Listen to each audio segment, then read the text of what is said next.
Assalamualaikum warahmatullahi taala wabarakatuh. Bersama kembali dengan Cikgu Eva. Hari ini kita akan masuk bab 2, pengurusan sumber fizikal dan teknologi. Dalam topik ni kita akan belajar 6 perkara. Okey, tapi kita akan menjurus kepada 2 perkara penting, iaitu sumber fizikal dan juga sumber teknologi. Sumber fizikal. Apa dia sumber fizikal? Okay, fizikal ni ialah satu perkara yang ketara ataupun nyata yang kita boleh nampak, kita boleh pegang. Okay. Ianya merupakan aset. Okay. Dan ianya boleh dimanfaatkan oleh organisasi bagi menjalankan perniagaannya. Contoh, dalam satu-satu organisasi ada syarikat, okay, dia ada bahan mentah. Bahan mentah ni ialah bahan yang digunakan untuk menghasilkan barang yang hendak dijual. Okay, produk siap ialah produk yang dijual. Prasarana perkilangan, prasarana seperti mesin dan sebagainya, pejabat pentadbiran, perabot, komputer dan kenderaan. Itu adalah contoh-contoh sumber fizikal. Apakah tujuan mengurus sumber fizikal? Kenapa kita kena urus sumber fizikal yang ada? Okey, ianya kerana untuk memastikan semua jenis sumber fizikal dalam keadaan selamat, berfungsi dan boleh digunakan. Kerana sumber-sumber fizikal ni digunakan untuk memudahkan urusan bagi penghasilan produk ataupun perkhidmatan. Apa dia jenis sumber fizikal? Ada 6 jenis sumber fizikal. Yang pertama ialah bangunan dan kemudahan. Okay, bangunan ialah tempat di mana satu organisasi membuka dia punya perniagaan. Okay, di mana dia beroperasi. Dan ada juga kemudahan dan kelengkapan yang ada tersedia di bangunan tersebut. Okay, dan ini perlulah dalam keadaan selamat dan lengkap agar lancar dia punya operasi perniagaan. Yang seterusnya, kilang dan mesin. Okay, kilang ialah tempat memproses bahan mentah kepada produk siap. Okay, mesin ialah jentera pemprosesan bahan mentah.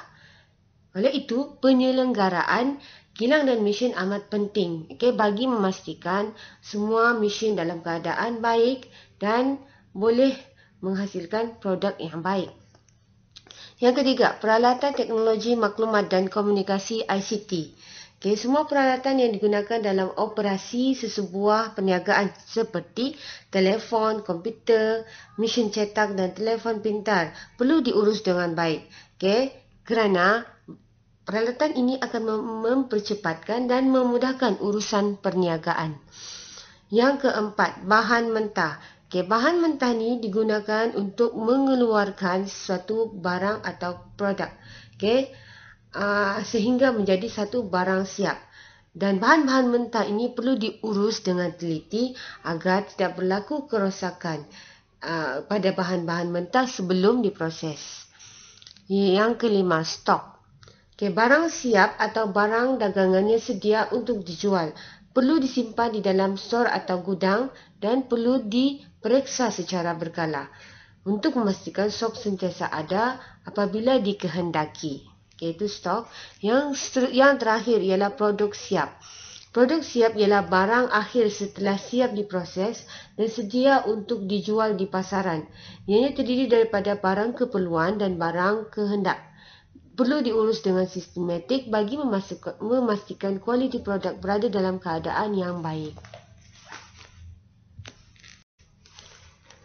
Prosedur mengurus sumber fizikal. Macam mana kita perlu urus sumber-sumber fizikal yang ada dalam sesebuah organisasi?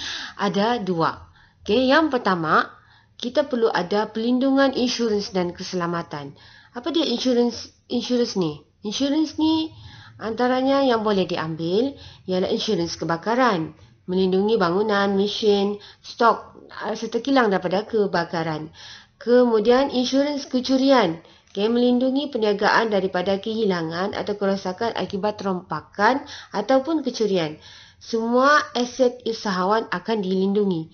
Yang seterusnya, insurans untuk risiko lain seperti pelindungan wang, penghantaran stok tertangguh, jaminan kesejahteraan pekerja dan pelindungan liability. Prosedur pengurusan yang kedua ialah penyelenggaraan dan baik pulih secara terancang. Apa dia yang perlu diselenggara dan baik pulih? Yang pertama, mesin, peralatan teknologi maklumat dan komunikasi. Semua ni perlu sentiasa diselenggara secara berkala. Berkala ni maksud dia 1 tahun 4 kali macam tu. Dia sudah dijadualkan bagi memastikan operasi berjalan lancar. Yang seterusnya, pengurusan baik pulih peralatan perlu sentiasa dirancang. Jika berlaku kerosakan dapat diselesaikan dengan segera. Seterusnya kita pergi kepada sumber teknologi. Apa dia tujuan pengurusan sumber teknologi? Pemilik perniagaan menggunakan maklumat sumber teknologi untuk membantunya membuat keputusan yang tepat. Antara sumber teknologi yang biasa wujud dalam sesebuah organisasi perniagaan ialah harta intelek, lesen perisian dan kemahiran serta pengalaman pekerja. Sumber teknologi boleh dilindungi dengan cara mendaftar, paten dan hak cipta terpelihara.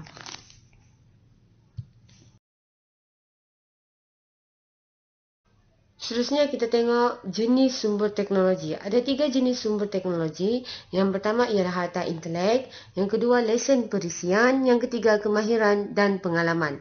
Kita tengok harta intelek. Harta intelek ni ialah hasil kreatif atau ciptaan daya intelektual seseorang. Idea, creativity. Tujuan mengurus harta intelek ialah untuk menjaga perniagaan daripada ancaman cetak rompak, barangan tiruan, penyalahgunaan, penggunaan tanpa kebenaran dan sebagainya. Contohnya ialah reka bentuk, lukisan, muzik dan video. Yang kedua, lesen perisian. Perjanjian bertulis antara pemilik dan pengguna perisian. Penggunaan perisian tanpa lesen merupakan satu jenayah perdagangan. Mendapatkan perisian tulen dapat mengelakkan diri daripada dikenakan saman dan juga melindungi nama baik perniagaan. Contoh di sini, siapa yang pernah guna Microsoft Office Word, perlu ada lesen perisian. Windows pun sama juga. Yang ketiga, kemahiran dan pengalaman. Supaya kualiti dan prestasi perniagaan terjamin, mengelakkan pembaziran tenaga kerja dapat mengelak berlaku sebarang kesilapan semasa menjalankan tugas dan boleh meningkatkan produktiviti perniagaan. Pekerja akan dibayar gaji yang tinggi. Ini bagi pekerja yang ada kemahiran, contoh pakar masakan barat ataupun 15 tahun sebagai chef di hotel. Peranan MyIPO.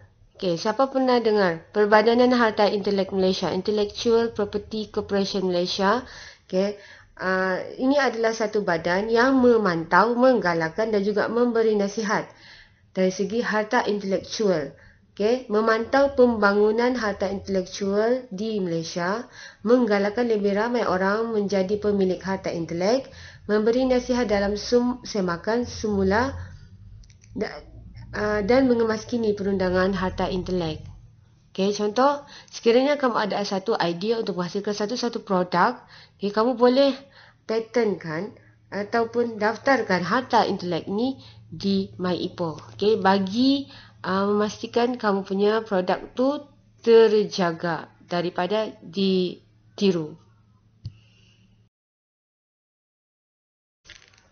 Prosedur mengurus sumber teknologi ada 2. Yang pertama, pengurusan paten.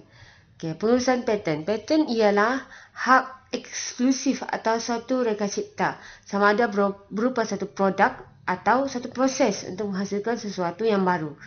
Semua reka cipta yang hendak dipatenkan mestilah yang belum dizahirkan oleh mana-mana syarikat. Maksudnya baru, belum pernah lagi ada orang cipta. Pendaftaran paten penting kepada sesebuah syarikat kerana hak cipta mereka akan dilindungi undang-undang. Usahawan boleh mendaftar paten melalui Perbadanan Harta Intelek Malaysia, MyIPO. Pendaftaran paten di Malaysia hanya melayakkan pelindungan di Malaysia sahaja. Maksudnya, apabila di luar negara tidak tertakluk dengan pendaftaran paten. Contoh, usahawan mendaftar reka bentuk produk perabot yang telah dicipta di MyIPO.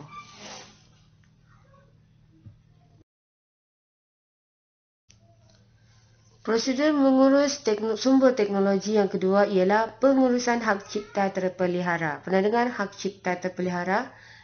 Hak cipta adalah hak eksklusif kepada pencipta karya untuk mengawal penggunaan karya mereka untuk tempoh masa tertentu. Perlindungan hak cipta di Malaysia berdasarkan Akta Hak Cipta 1987 diberikan kepada ekspresi idea yang telah direkod atau telah dijadikan bahan dizahirkan. Tujuan usahawan memohon hak cipta terpelihara adalah untuk melindungi hasil ciptaan mereka supaya tiada salah guna untuk kepentingan orang lain. Semua permohonan boleh dikemukakan kepada MyIPO dilindungi tanpa mengira kualiti dan tujuan karya-karya itu dihasilkan. Contoh-contoh karya ialah karya yang seperti karya sastra, muzik, karya seni, filem, rakaman bunyi, siaran dan juga karya terbitan. Kita tengok contoh aplikasi pengetahuan pengurusan sumber fizikal dan sumber teknologi dalam satu perniagaan. Di sini kita ambil contoh syarikat Pro2 Berhad. Syarikat ini telah berjaya menguruskan sumber fizikal dan sumber teknologi secara terancang sehingga dapat menghasilkan pelbagai jenis kereta yang setanding dengan kereta import. Ini adalah contoh sumber fizikal bagi syarikat Pro2 Berhad. Di mana bangunan dan kemudahan, dia ada bangunan sendiri dan kemudahan dari segi makmal ujian penyelidikan dan pembangunan, ada trek ujian kenderaan, ada pusat pembelajaran bagi meningkatkan mutu produk dan juga ruang bangunan bilik pameran kereta-kereta. Yang kedua, peralatan teknologi dan maklumat dan komunikasi ICT seperti komputer dan telefon pintar. Semua pekerja didedahkan dengan kemahiran menggunakan kemudahan ini untuk memudahkan pengurusan dan urus niaga dengan pelanggan. Maksudnya semua dia punya pekerja terlatih untuk menggunakan peralatan ICT. Yang ketiga, kilang dan mesin. Dia mempunyai kilang yang besar, keluasan 80 hektar, dan juga mesin yang sentiasa diselenggara secara berkala mengikut jadual bagi mengelakkan kerosakan mesin. Stok. Bagi memastikan sentiasa mencukupi di pasaran, stok-stok sentiasa sedia ada bagi memenuhi tempahan pelanggan. Contohnya, Myvi dan Beza disimpan dalam gudang pusat jualan dan pameran. Produk siap. Pelbagai jenis kereta seperti Myvi, Alza, Alzia dan Beza dan sekarang ni ada kereta Arus dan sebagainya memenuhi pelbagai cita rasa pengguna. Maklum balas daripada pelanggan memperbaiki mutu dan juga kualiti produk. Seterusnya kita tengok contoh sumber teknologi bagi Pro2. Dia ada harta intelek. Di mana dia telah patenkan dia punya reka bentuk kereta untuk elak ditiru. Dan yang kedua, kemahiran dan pengalaman. Dia bekerjasama dengan syarikat Jepun seperti Daihatsu dan Toyota untuk meningkatkan lagi kemahiran terkini dan juga pengalaman pekerja-pekerja. Di sini kita tengok contoh membandingkan kesan pengurusan sumber fizikal dan juga teknologi dalam mempertingkatkan kecekapan sesebuah organisasi. Kita tengok perniagaan berdasarkan produk dan juga perniagaan berdasarkan perkhidmatan. Contoh di sini kita ambil kedai kek. Saya percaya kamu pernah tengok kan kedai kek. Kedai kek, sumber fizikal dia ialah kilang, ada premis perniagaan, ada mesin pengadun, ketuhar. Bahan mentah dia ialah tepung, gula dan mentega. Dan hasil bahan produk siap ialah kek sedap. Yang seterusnya untuk perkhidmatan, kita ambil contoh di sini pusat servis kereta. Ada bengkel. Dia perlu ada alat atau mesin menukar tayar, alatan untuk membaiki kereta, minyak pelincir, dia punya stok, alatan ganti spare parts dan juga spanar. Seterusnya kita tengok prosedur mengurus bagi kedua-dua jenis perniagaan ini. Yang kedai kek tadi dia perlu mengambil insurans pelbagai risiko. melindungi agar dia punya syarikat dilindungi daripada pelbagai aspek, contoh kecurian dan juga kebakaran. Okay, dan seterusnya dia perlu selenggara. Apa yang perlu diselenggara? Selenggara, kilang, premis dan juga mesin dan peralatan membuat kek. Okay, bagi kedai servis kereta tadi, dia juga perlu ambil insurans kemalangan semasa pekerja membuat kerja, mungkin berlaku kemalangan, jadi perlu ambil insurans kemalangan. Insurans kebakaran, okay, bagi melindungi premis ataupun tempat tersebut daripada risiko kebakaran. Penyelenggaraan alat menukar tayar dan juga alatan untuk membaiki kereta. Yang seterusnya, sumber teknologi. Okey, sumber teknologi meliputi harta intelek, lesen perisian, kemahiran dan pengalaman. Kita tengok kedai kek. Okay, pelindungan harta intelek iaitu resepi kek itu sendiri. Okay, contoh secret recipe. Dia ada dia punya secret ingredient. Okay, kemahiran mencipta resepi kek yang tersendiri. Okay, kemahiran mengendali mesin dan peralatan teknologi tinggi. Okay, macam di papar kek Kak Kia, kan dia ada satu rahsia resepi yang menyebabkan kek dia diminati ramai. Okay, yang seterusnya untuk kedai servis kereta, kemahiran membaiki, mengecat dan mengetuk diperlukan. Okay, bagi membaik pulih dan meningkatkan keupayaan servis kereta. Okay, yang seterusnya prosedur pengurusan paten, pengurusan hak cipta terpelihara. Okay, bagi kedai kek tadi, dia perlu mendaftarkan paten produk. Contohnya dia ada satu kek keluaran yang special, yang kedai kek tu sahaja yang mengeluarkan. Okay, jadi dia perlu patenkan, dia perlu daftarkan paten tersebut bagi melindungi produk itu daripada ditiru oleh pihak lain. Okay, yang seterusnya untuk perkhidmatan servis kereta pula, tidak ada perkhidmatan yang boleh dipatenkan sebab dia punya perkhidmatan tu sama, ataupun kalau dia ada satu mesin, itu mungkinlah boleh dipatenkan. Rumusan perkaitan antara pengurusan sumber fizikal dan teknologi. Okay, pengurusan sumber fizikal seperti bangunan, peralatan mesin dan sebagainya, dan juga sumber teknologi, harta intelek, lesen, perisian, kemahiran dan pengalaman adalah sangat penting kepada sebuah syarikat perniagaan kerana ianya memberi impak ataupun kesan kepada organisasi atau syarikat tersebut. Kesedaran dalam mengurus kedua-dua sumber ini harus dilaksanakan oleh pihak pengurusan syarikat perniagaan supaya operasi perniagaan dapat berjalan dengan lancar dan lebih cekap. Kedua-dua sumber ini saling berkait dalam operasi sebuah syarikat perniagaan. Maksudnya, apabila sebuah perniagaan ditubuhkan, dia perlu kenal pasti apa dia sumber fizikal yang ada dan apa dia sumber teknologi yang ada. Dan kedua-dua ini perlu diselenggara dan dijaga dengan baik.